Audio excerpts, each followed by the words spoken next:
हाँ माँ अभी आया। क्या माँ, पानी तेरे सर के पास ही तो रखा है, क्या हो गया है, तबीयत खराब है क्या? अरे नहीं नहीं, वो उठने का मन ही नहीं कर रहा था तो देखा ही नहीं।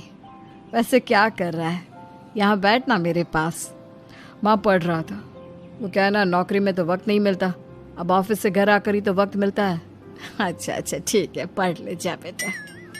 सुनील पढ़ लिख कर और आगे बढ़ना चाहता था, लेकिन माँ की तबीयत खराब देखकर सोचता है कि शादी ही कर ले। कब तक माँ का ख्याल वो अकेले रख पाएगा। तो एक दिन, माँ ये ममता है, मैंने इससे शादी कर ली है। तुम्हारी तबीयत भी ठीक नहीं रहती तो मैंने सोचा शादी कर लेता हूँ। घर संभालने वाली और तुम्हें संभालने वाली कोई आ जाएगी तो अच्छा रहेगा। माँ अचानक से सामने बहू देखकर हैरान रह जाती है। बेटा ये क्या बात होती है, न बैंड न बाजा न दहेज न शगुन, ऐसे कैसे बहू आ गई? माँ तू तो जानती है मैं नौकरी के साथ पढ़ाई कर रहा हूँ, तो कहाँ से इतना पैसा बचा पाता कि धूमधाम से शादी करता। वैसे भी माँ लोग तो आकर खाकर निकल जाएंगे, इसलिए बस वैसे ही। माँ जी मैं आपका ख्याल रखूंगी, वैसे भी ये आगे की पढ़ाई कर रहे हैं, अच्छा कुछ कर गए तो सबके दिन फिर से अच्छे आ जाएंगे। सास को ममता की बात ठीक तो लगती है, लेकिन मन में कहीं ना कहीं लगता है कि कहीं बहू बेटे को लेकर फुर्र ना हो जाए और फिर तो वो रह जाएगी अकेली। बेटा देख, मेरा जो कुछ भी है वो सुनील ही है, और सुनील का भी अब इस दुनिया में मैं ही हूँ और कोई नहीं। क्या सुनील? बिल्कुल माँ, लेकिन आज से ममता भी मेरे जीवन का अहम हिस्सा है जैसे तू है। सास को बड़ा बुरा लगता है कि उसकी सल्तनत में कोई और हिस्सेदार कैसे हो सकता है। कैसे कोई और उसके 30 साल के बेटे की जिंदगी में अचानक से आकर बराबर का हिस्सेदार बन सकता है।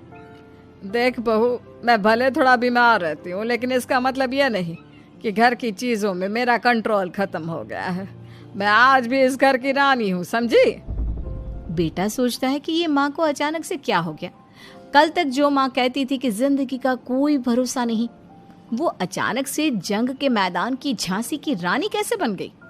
माँ क्या हो गया है, सब ठीक है ना? अचानक कैसी बात कर रही हो? ममता का आज पहला दिन है, स्वागत करो उसका। आसपास की आंटियों को बुलाओ, नई दुल्हन की मुंह दिखाए करवाओ। खैर, सास होने का फर्ज निभाती है और बाद में एक सहेली के साथ बाहर निकल जाती है। क्यों री बताया नहीं कि बेटे का ब्याह कर रही हो? वैसे तो सारा दिन हम ही में घुसी रहती हो। अरे मुझे भी तो अभी पता चला, यूं अचानक सर पर लेकर आ गया। कहता है बहू है माँ तुम्हारी, अब इसको भी इतना ही मैं प्यार करता हूँ जितना तुझे करता हूँ। लो जी, ये क्या बात हो गई? क्यों इतना प्यार करता है? अरे माँ का प्यार तो ज्यादा होता है। अब उसको तो कोई दूसरा पति मिल सकता है, लेकिन तुम ही बताओ, क्या माँ की ममता किसी और की हो सकती है? ना जी ना, बेटे को समझाओ ये बात। अरे क्या समझाऊं, मुझे तो खुद ही समझ में नहीं आ रहा कि क्या हो रहा है। जो बेटा कल तक माँ माँ करता था, अचानक से बीवी बीवी का राग आलाप रहा है। देखा, उसकी बीवी ना सुंदर और जवान है। सुंदरता के आगे तो एक से एक नहीं टिके, तो तेरा बेटा किस खेत की मूली है? सास को भी समझ में आ जाता है कि बहू की सुंदरता के आगे माँ का प्यार किसी काम का नहीं। उधर बीवी, ए जी, अम्मा जी सहेलियों को छोड़ने गई थी, अभी तक आई नहीं, हम देख आए क्या? अरे रहने दो ना, आ जाएंगी। कहाँ जाएगी, उनकी आदत है, एक बार जाती है तो पूरी पंचायत खत्म करके ही आती है। अच्छा ही है, खाना वाना खा कर गई होगी। छोड़ो ना, घूमेगी तो खाना पचेगा, नहीं तो ऐसे ही खाट पकड़ लेगी। बहू भी शांत हो जाती है। उधर सास सोचती है कि आज थोड़ा देर से ही घर जाती हूँ, जब बेटा परेशान होकर ढूंढेगा तब मजा आएगा।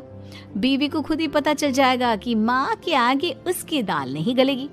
लेकिन वहीं दूसरी ओर घर पर, ए जी, माँ जी अभी भी नहीं आई, हमको तो घबराहट हो रही है कि क्या करें, जाकर पता करें किसी के घर। अच्छा, कहाँ जाओगी ये भी बता दो। पहला दिन है तुम्हारा इस घर में और एक ही दिन में मोहल्ला छानोगी क्या? हाँ तो आप भी तो नहीं जा रहे हैं ना, हमको फिक्र हो रही है। अरे यार, ये रोज का है अम्मा का, खाओ और सो जाओ। बस फिर क्या था, बेटा बहू खाना खाते हैं और कमरे में सोने चले जाते हैं। उधर जब सास को कोई देखने नहीं आता तो वो हार कर घर आ जाती है, जहाँ वो देखती है कि सारे घर की लाइट्स बंद है। सास को गुस्सा आता है। बहू, ममता बहू कहाँ हो? लेकिन सारे दिन की थकी बहू को ऐसी नींद आती है जैसे किसी ने भांग की गोली खिला दी हो। वो तो नहीं उठती।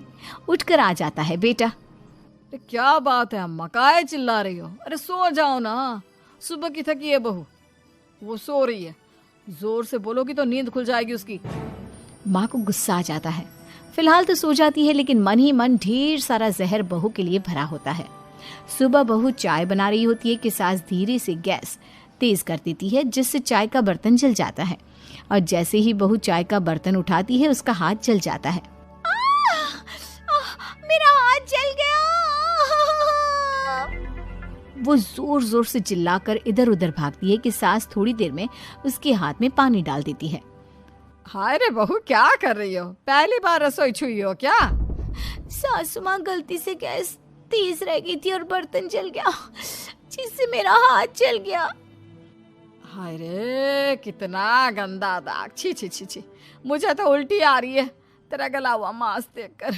तू ना मुझे अभी साथ से खाना मत लगाना। बहू भी खुद का हाथ देखती है तो उसे भी रोना आ जाता है। कुछ दिनों के बाद सास की सहेली आती है। बहू चाय बनाकर लाती है। उसके जाने के बाद सहेली कहती है, बहू की सुंदरता ऐसी है कि कोई भी दीवाना हो जाए। वैसे तेरे बेटे का क्या हाल है? अरे वैसा ही है, बहू के पीछे लट्टू।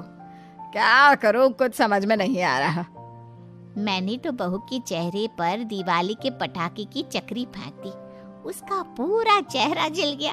अब देखो ना रही सुंदरता, और ना ही अब मेरा बेटा उसे पूछता है। अरे अब तो वो उसे छोड़कर दूसरी भी देखने को बोल गया है मुझे। बहू सारी बात सुन रही होती है। आंटी, एक बात बताइए, क्या भरोसा है कि दूसरी सही आए और आपके अनुसार रहे? देखिए आंटी, मेरी सासू माँ को गलत बात सिखाने की जरूरत नहीं है। हमारा परिवार साथ में खुशी से रह रहा है। देख बहू, मेरी सहेली की बेइज्जती ना कर, वही अच्छा रहेगा तेरे लिए, समझी? बहू नहीं मानती है। वो बार बार उनकी सहेली को घर से निकल जाने को कहती है। तभी सास की सहेली पास के चूल्हे से लकड़ी लाकर बहू के चेहरे पर लगा देती है। बहू जोर जोर से रोने लगती है। अरे ये क्या कर दिया? मैंने कहाँ किया, ये तो तूने किया।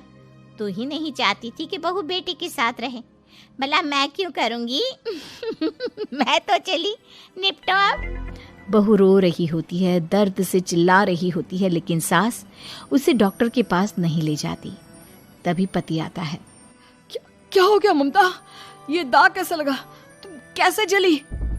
ममता कुछ नहीं कहती, बस दर्द से करा रही होती है। पति माँ की तरफ देखता है। हो ना हो माँ, ये पक्का आपका काम है। आप ही ममता से जला करती थी ना।